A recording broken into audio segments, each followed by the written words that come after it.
Hello everybody, I am the investigator and welcome back to Angels with Scaly Wings. I really hope this is working right now because I've been having trouble with the game glitching whenever I switch out of it to make sure that it's recording. So yeah, so hopefully it's working. And I think we're going to meet with LOREM today.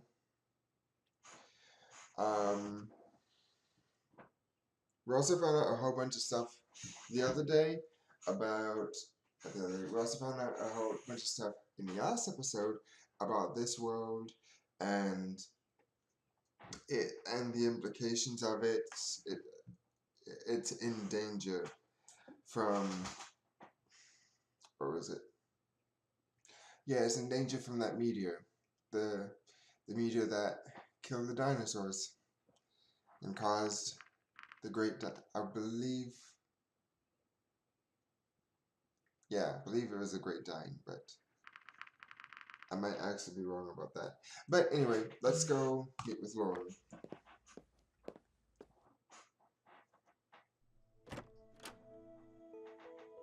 There you are, come in. Sure, I forgot what we were supposed to be doing this episode, this meeting. Honestly, I can't believe you agreed to do this again. Don't mention it, it's my pleasure. I don't believe it either. It's my pleasure. Now that I've had a chance to work through everything from last time, we can do some real work. Sounds great. I did a staggering amount of research on mythical humans. Here, let me show you some of the stuff I found. Sure. We sat down at the coffee table. LOREM opened up a laptop and started to type away. Seeing the laptop brought back memories. In our world, they become obsolete a long time ago. Before I show you these images, I should probably tell you that some of them are really weird. Just don't take them the wrong way. You already told me about the four-headed human, so I think I can handle this. Alright.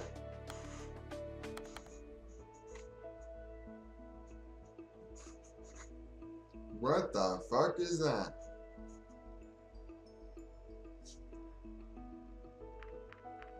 That doesn't look very human to me. This was supposed to be one of our ancestors. Ancestors? Well, it does remind me of some of the dragons I've seen here, but I'm not sure what humans have to do with this. You remember the myth about our creator turning into a dragon, right? Yeah, he actually didn't do that. Yeah? Now here's an interesting question. What species did that human turn into? There are a number of dragon species nowadays that aren't genetically compatible with each other. Did the humans choose one of them? Did they perhaps procreate? A shared ancestor is one option. This would mean that the different species split up the human's involvement in our creation.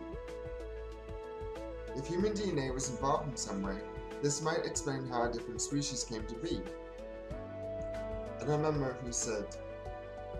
Yeah, he did say it. Take a far ancestor of ours and apply various amounts of human DNA. The result will be a number of different species, each with a different amount of resemblance to humans. Interesting. Now, it has been said that an upright stance and being able to walk on two legs is a more human trait. Right? In any case, it's one of the things that makes humans unique. As a result, some people believe that certain species share more traits with humans than others. They think it makes them more noble or something. Luckily, this doesn't happen often. Well, that's good. You can walk on two legs as well, right? Sure. In this theory of shared human DNA, this puts me somewhere in the middle, since I still have wings and horns. I can see that. Here, look at this one.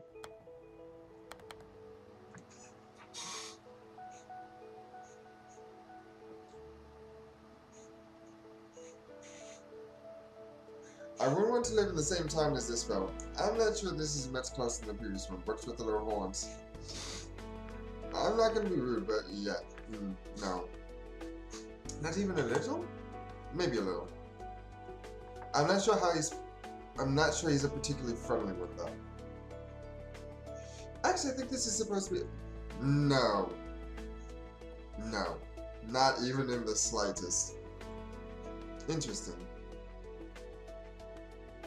There's some that don't think humans are friendly at all, though. Really? So far I've only heard positive things about us. Some interpretations of our myths don't exactly paint you in the best light.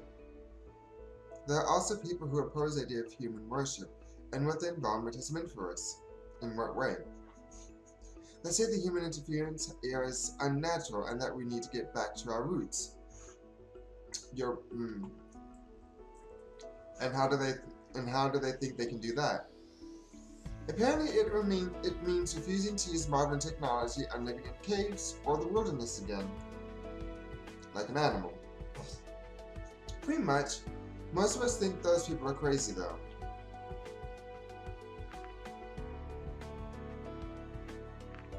As long as they aren't hurting anyone. They're harmless, really. You probably won't see one of them around here anyway. This is an interesting style though. Do you know how these pictures were made? No. I'm not sure that information was provided when I looked them up in the library. But I couldn't copy all of that.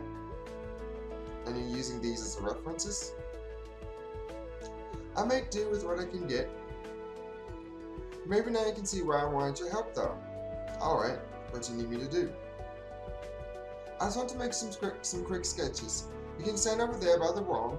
Okay, I can certainly do that.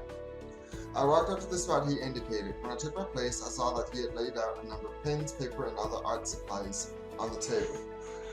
Paint me like one of your French boys. No? Okay, I'll be fine. Be that way then. Oh, this is going to take a while, isn't it? I'll try and be quick about it. Do you want me to strike a pose or something?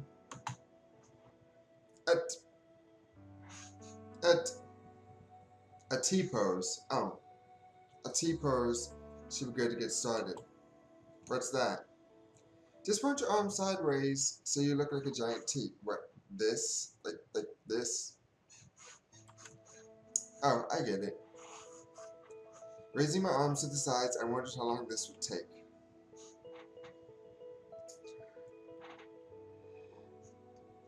Sorry. I literally just woke up like 30 minutes or so ago.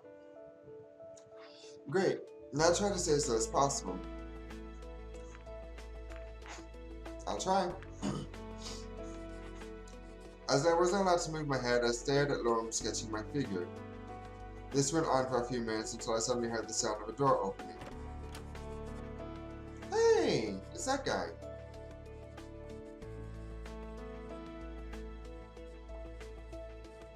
Hey, LOREM. Alright, Traveler was great to visit today. I totally forgot about that. Are you still working with the police? Yeah. You don't mind if I take a seat, right? You just want to study Traveler.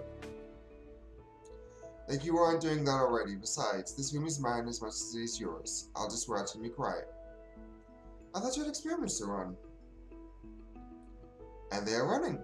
I'd rather not be confined to my tiny room for the next 2 hours staring at the ceiling and waiting for them to finish. But no experiments on Traveler. Hey, don't I get a say? Yes, I'll just sit here and maybe take a few notes. I'm sorry, Traveler. This is my roommate and longtime best friend, IPSUM. Nice to meet you, IPSUM. I realized recently that LOREM and IPSUM are part of that, like, I can't remember what it's actually called, but it's like this long stream of like faux Latin that they put in like the background of articles around like the actual article, but it's like just stand-in words that don't really have a meaning. It's like LOREM, IPSUM, and then all this other like Latin gibberish. His scientific bluntness may be off-putting, so please bear with him. I've already met him, he's fine. Speak for yourself. So much for these two being best friends. Yeah, this is exactly how best friends act.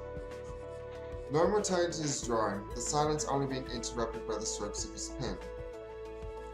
By the way, have you seen my IPSUM sphere recently? I forgot, what are those again? Didn't you take it with you when we went to the park the other day? Yes, I did. Well, that's the last time I saw it. I must have lost it then. I already searched the whole apartment. Did you go into my room? No. Maybe someone found it.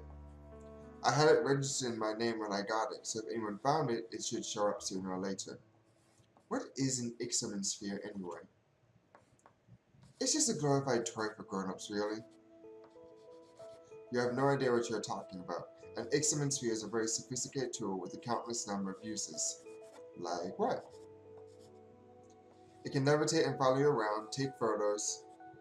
You can even use it as a calculator, so it's a cell phone in a sphere shape. Just and able to levitate. Our cell phones can't do that yet.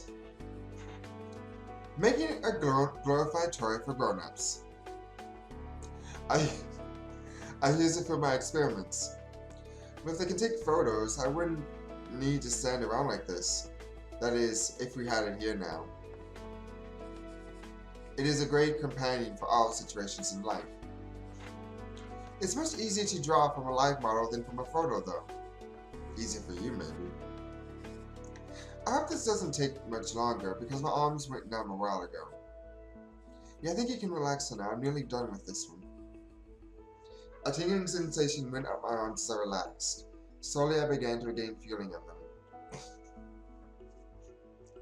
Alright, now turn around. I thought we were done already. Not unless we want our humans to lack a backside. So that's what this is all about. You know what I mean? I know exactly what you mean. Isn't it my turn to draw you now? That's not how it works. I wouldn't mind getting a portrait of myself. I can already see it. The light shining from above, caressing my luscious mane, highlighting each lock as they interplay. This is going to be a long day. That depends on how fast you are. As I was now facing the wall, I couldn't see what LOREM and IPSUM were doing. After a few seconds of silence, I heard some whispering coming from the couch. What are you talking about? I didn't want to be rude, but I was just curious about your vestments.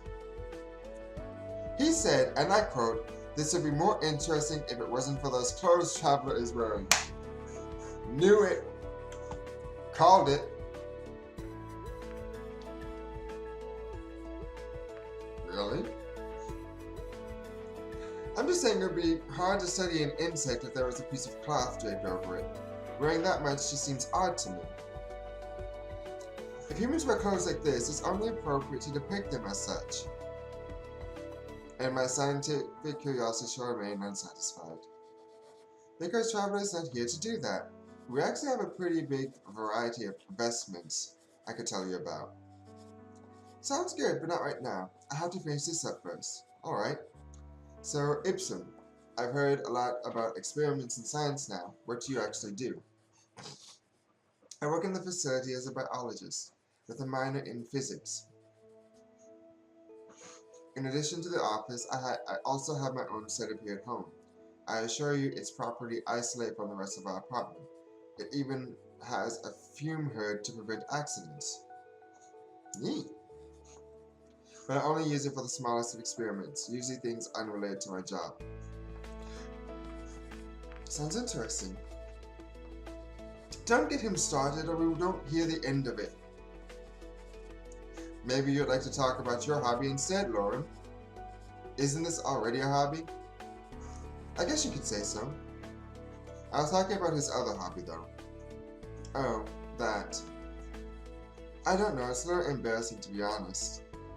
There's no need to be embarrassed about your hobbies. He likes flowers. Once he even made a crown out of daisies. Cutest thing in the world. Ah, that is the cutest thing in the world. Don't listen to him. As usual, he only tells half the story. What's the other half then? I have an extensive love for botany. The fern he keeps in his room must be the happiest plant alive. I find gardening to be very relaxing, especially when the birds are singing in the morning. It's so nice to go out there with a nice cup of tea and work in the garden of our apartment building. Which reminds me, IPSUM here has quite an extensive tea collection. Oh my god, I love you. Although I'm not sure if he prefers to hoard tea or gadgets, it's a mystery. I heard there was going to be a model of the IPSUM sphere that can actually make tea. That's going to be a must, but I 100% agree. Tea is life. Tea is love. Can it also make cups, or are you supposed to sip it out of the sphere itself? Don't be silly. You two sound just like an old couple. Couple? Us? Not really. We've known each other for a long time, though if that counts. I think it does. By the way, IPSUM, you're not from here, right? What is that supposed to mean? Well, you look nothing like any other dragon I've seen here so far. I suppose that's true for LOREM as well. You're both pretty small. But you, IPSUM, also have hair. That's certainly new. It's not as unusual as you might think, but you're right. There aren't many of us in these parts. Imagine being smaller than the rest of the population will come with its own challenges. It's not that big of a deal. If something is unreachable for me, I can fly. This apartment was actually intended to house one dragon of a bigger size. That not only makes it fairly cheap, but it's also big enough for both of us. That's one thing I've been wondering. How do you even sit on one of those chairs? Wouldn't the backrest cause problems with your tails? I see what you mean. For me, it's never been a problem because most chairs are bigger than I am. It's just a question of getting into the right position.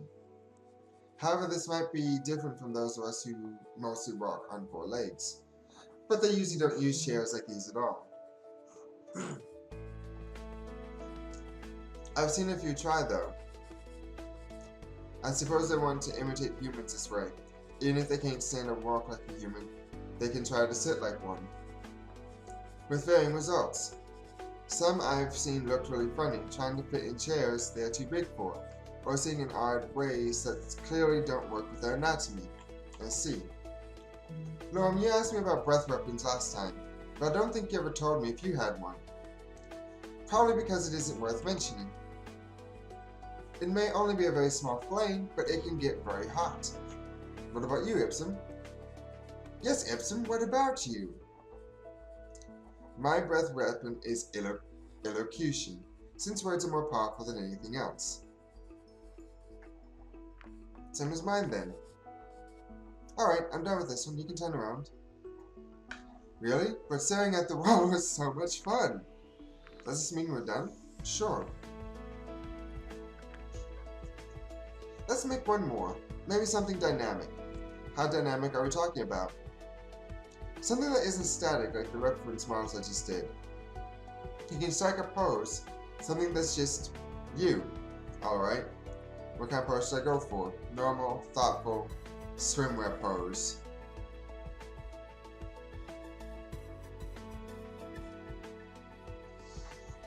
Normal pose, thoughtful pose, swimwear pose. No fucking idea pose. I guess thoughtful. Alright, what about this? Works for me. By the way, did you get the groceries when you came home from work? Yes, just as usual. Are you two sure you're not in a relationship? I certainly am. Actually, IPSUM is deeply in love with his home laboratory. Oh really? I'm not even going to deny that. When I'm not working on something at the office, I do so here. What are you currently working on? I've been looking into the physics of teleportation. Have you now? You're talking about the portal, right? Well, I don't have permission to even approach the portal, so I have to resort to a theoretical discussion on its mechanics and make do with what I can pull off in my home laboratory. Maybe I could tell you a few things. That won't be necessary. I've already read all the available test reports. Okay. Are you aware that using the portal could be incredibly dangerous? I'm not sure what you're talking about. Then you don't have a complete understanding of what the portal actually does and what it means for our world at large. In order for a portal to function, a natural wormhole is required. Yes. It is trapped and becomes the portal's entry. Yes. The portal manipulates the wormhole's exit. This way, something can be sent to whichever destination is chosen. Yes. Now, there's a theory about the purpose of the natural wormholes in the universe. It says that they act as the support pillars of the space-time continuum. Sure, that's a new theory to me. How so? How should I explain this? I think the video game analogy worked pretty well. Sure, in a video game, what happens when you meet the edge of the map? You hit a wall. That happens in some games, but in others, you reappear on the other side. Yeah, kind of like in the Tarot series, if you go to one end of the map, you kind of immediately teleport to the other side. Right. How does this happen? If our world was a perfect sphere, someone could just keep flying in the same direction, and eventually they would end up at the starting point again. Sure. This is just a result of physics. In the abstraction of a video game, however, it doesn't work like that. They don't try to replicate a spherical world, but use a 2D plane instead. This is getting confusing, right? No, it's not. I understand perfectly well. Imagine a piece of paper with a world map printed on it. Right. Well, it shows the entirety of the world is still just a simple flat piece of paper, rather than a sphere, right? Yes, that's correct. Let us assume that in a game, our world map looks like that. Now what happens when we approach the edge and walk over? Now what happens when we approach the edge and walk over it is that we are teleported to the opposite side. Okay? This doesn't actually make the game world a sphere, but rather a torus. A torus? That's a new word for me. You know, like a donut. If that's the comparison you want to make. You lost me, Lorem. You lost me. Okay. Now things are going to get really complicated. Are you familiar with the many worlds interpretation of quantum mechanics? Let's say I'm not. I most certainly am. It states that every single time a choice is made by any actor that possesses free will, the universe splits off into different branches. Make a decision, it branches off where you didn't make that decision.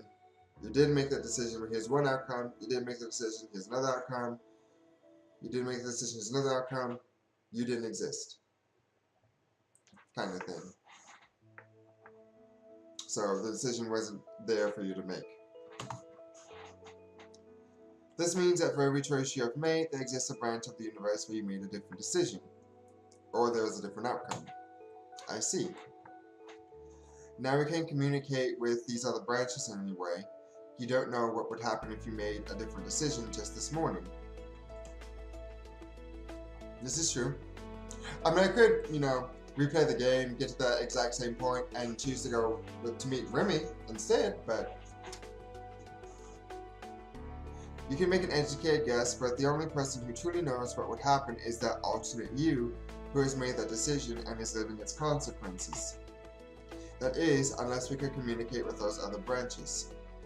However, there is a barrier that prevents us from doing that. This barrier is made up of wormholes.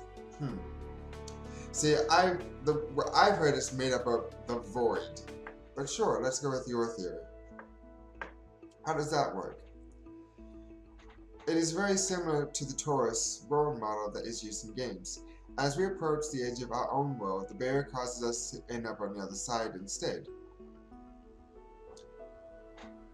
Does this mean we get teleported to the other side like in the video games? Not necessarily. It would be just as correct to assume that our universe is shaped like a torus. So which is it then? Do we get teleported or not? That depends on how you look at the wormhole's function. Imagine this sheet of paper is the entirety of our world. He took a sheet of paper from Lorem's stack and showed to me, marking a spot near the edge with a pin. And this is where you live. Unfortunately, your workplace is here, on the other side. He drew an X close to the right side of the edge of the paper. If the world was flat, this would be very unfortunate. However, if the world was a torus, the left and right edges would be connected. You could take the shorter route to work by going over the edge. Now let's say that this is only possible because wormholes connect these two edges together. If you happen to be right at the very edge and look to beyond, everything will look perfectly fine for you. Given that these wormholes stay in that place, you would never know that the world is actually flat and that you can only travel to the other side because the wormholes connect the edges. You would think that the world is a torus. Right. However, what if the wormholes don't actually bring you to the other side by teleporting you, but instead just bend the paper into the torus shape and hold the edges together? If these wormholes failed or were displaced, the paper would unfold, throwing the world into disarray. That's what the wormholes and the barrier actually do. They are what hold everything together. So they're really more like glue. If it wasn't for them, the overall construct would collapse in on itself. What construct? The entirety of space-time. Now, if these theories are true, that would mean using a portal damages the barrier. Each time the portal is activated, the wormhole used for the teleportation is displaced, leaving a small gap where it used to be. Do this too often, and the overall system will destabilize eventually. Your theory...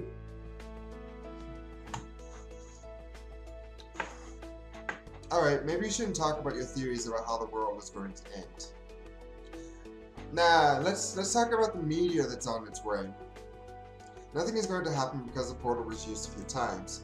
I just hope humanity is aware of its implications. Maybe we can collaborate. I certainly hope so. Your researchers seem to know what they are doing. I just wish I could be a part of it. With everything that's going on, the future looks incredibly exciting.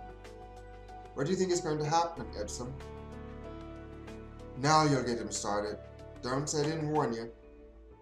The knowledge contained within your PDAs could propel innovation forward by unseen links, meaning a lot more experiments for you to do, which would be terribly exciting.